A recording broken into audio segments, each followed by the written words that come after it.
Pancasila kan memecahkan suatu masalah yang bagi Indonesia adalah masalah kunci, yaitu apa yang mempersatukan kemajemukan etnik, budaya, agama yang menjadi penduduk Nusantara, Hindia Belanda yang mau bersatu di tanah Indonesia dengan identitas religius yang juga berbeda. Andai kata dipilih Islam sebagai mayoritas besar, 87% penduduk dalam salah satu bentuk termasuk Islam, tentu akan berarti bahwa yang lain-lain merasa sebagai warga negara yang kedua. Dalam Islam sendiri juga ada perbedaan, di Jawa, Islam Jawa tidak semua sama dan sebagainya. Disitulah Bung Karno menemukan 5 prinsip etnis yang dia sebut Pancasila yang dimiliki oleh semua. Nah, menurut saya yang tercapai dengan Pancasila adalah mengatasi suatu ketegangan yang dalam banyak negara tidak berhasil diatasi, yaitu apa yang menjadi identitas masing-masing. Apakah identitas orang Jawa, orang Bugis, orang Islam, orang Katolik, atau orang Indonesia. Dengan Pancasila, identitas sebagai orang Indonesia tidak mengancam, tidak menekan identitas masing-masing. Sebagai orang Katolik, Monsignor Sugio Pranoto mengatakan 100% Katolik, 100% Indonesia.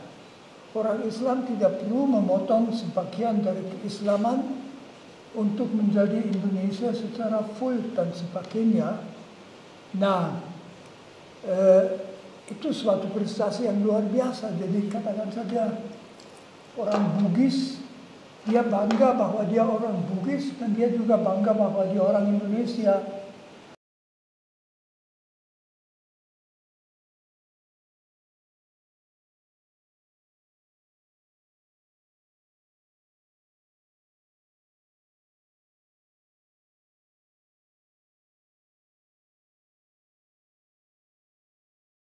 Saya melihat contoh negatif, misalnya gawat sekali di Myanmar ya. Myanmar itu dulu namanya Burma. Ya, betul. Kalau tak salah mendapat kemerdekaan tahun 46 atau 47. Hampir sejak permulaan Burma itu ada perang saudara, karena Burma itu mayoritas 65% orang Myanmar, dan dulu namanya Burma, itu orang berbahasa Burma atau Bama, dan Muslim dan Buddhis, sedangkan yang lain-lain itu tidak. Dan saya kira Burma itu tidak pernah mengalami damai betul. Dan kemudian mereka ganti nama supaya sedikit lebih netral menjadi Myanmar, tapi sampai sekarang mereka berperang. Jadi kita menghindari hal itu. Itu tidak hanya di sana, di beberapa negara di Afrika, bahkan negara seperti Sri Lanka tidak berhasil untuk mengintegrasikan orang Tamil. Saya masih ingat mungkin tahun 58, Perdana Menteri Sri Lanka, Ibu Bandaranaike, sahabat Bung Karno itu mengatakan bahwa hanya bahasa Sinhala menjadi bahasa nasional, memotong bahasa Tamil yang 25% orang Sri Lanka adalah orang Tamil yang memang pernah datang dari India, dan kemudian bertahun-tahun orang Tamil berusaha untuk diakui. Akhirnya pada tahun 70 sekian pecah perang saudara yang berjalan sampai dalam abad ini dengan amat sama banyak korban. Akhirnya mereka kalah, persatuannya tidak pernah betul-betul mantap. Jadi dilihat begitu, Pancasila itu suatu pemecahan yang mengagumkan.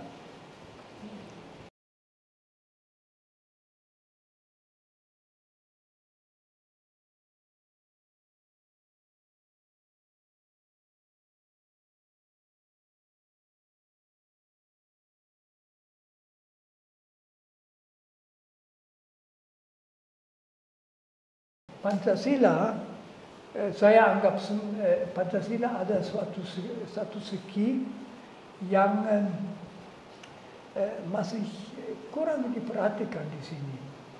Pancasila itu berasal dari nilai-nilai yang sudah berabad-abad lamanya ada dalam masyarakat. Jadi Pancasila itu bukan barang impor. Itu barang Indonesia, akan tetapi dalam kenyataan Pancasila, 5 sila Pancasila itu sekaligus memuat nilai atau tuntutan etika pasca tradisional internasional yang dalam misalnya pernyataan human rights dan sebagainya diakui, sehingga ternyata Pancasila juga cocok sebagai etika untuk abad ke-21. Saya beri contoh sedikit. Mungkin nilai yang paling pertama dari semua nilai etika modern itu kebebasan beragama. Itu mulai disadari, dituntut dengan keras pada akhir perang 30 tahun di Eropa dalam perdamaian Westphalia tahun 1648.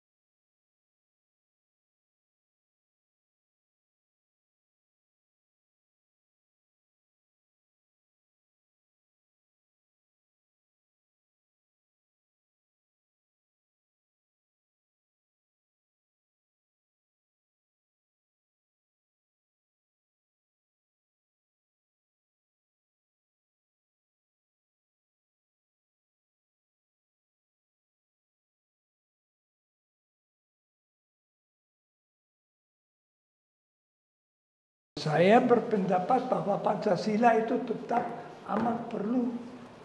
Dan di situ saya anggap sebetulnya yang menjadi kunci adalah sila yang kelima, keadilan sosial.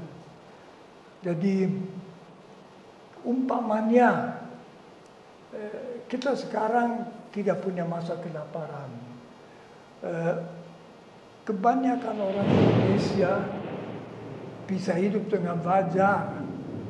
Tapi andai kata 50% bangsa itu, mereka yang belum betul-betul sejahtera, merasa bahwa Indonesia itu milik mereka yang di atas itu. Ya kita jangan heran kalau mereka mencari orientasi ideologis lain daripada Pancasila. 80 tahun Pancasila masih ada yang miskin dan sebagainya lainnya. Jadi keadilan sosial menurut saya yang paling penting. Semua orang Indonesia harus merasa, ya kami diperhatikan, kami bersatu, kami dibantu. Indonesia itu maju, kalau semua maju senasib sepenanggungan.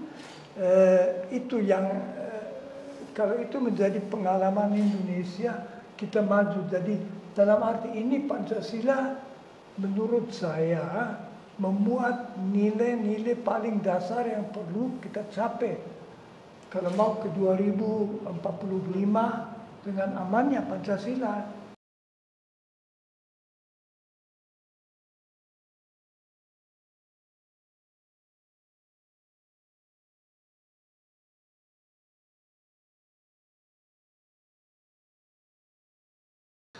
Ya saya kira membumikan Pancasila berarti kita masing-masing merasa dalam negara Pancasila bisa hidup sesuai dengan identitas kita, dengan cita-cita kita, dengan harapan kita.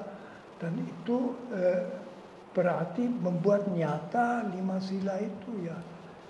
Hormat terhadap keyakinan setiap orang itu amat sangat penting. Dan notabene saya kira Indonesia itu kalau berhasil terus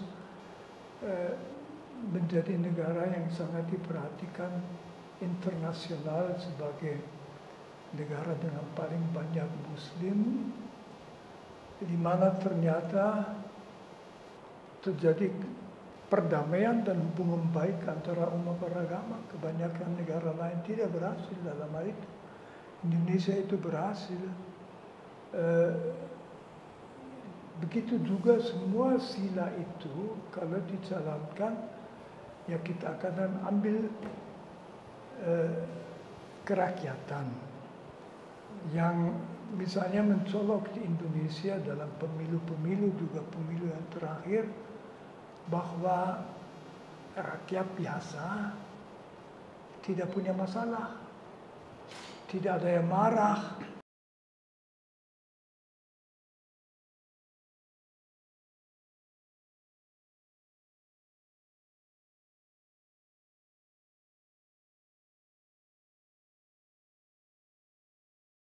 Ya kita kan harus berusaha supaya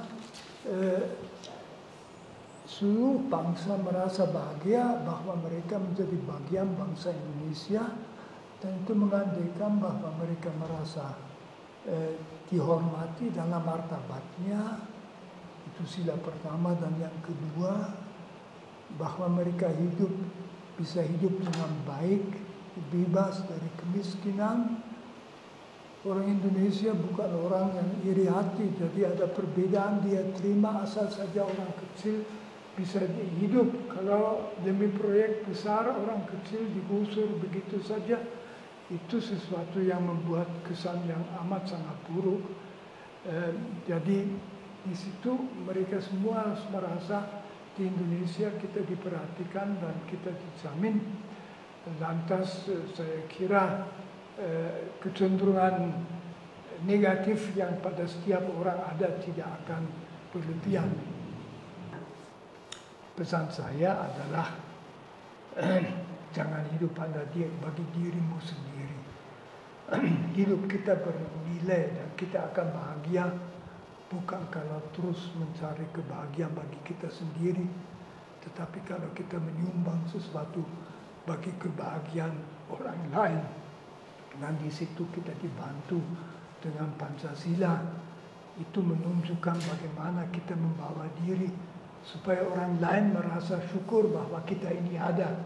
Jadi itulah yang paling penting, bukan berusaha aku mesti bahagia dan sebagainya, tidak akan berhasil. Tapi kalau membuat orang yang dikasih bahagia, ya kita bahagia juga. Baik.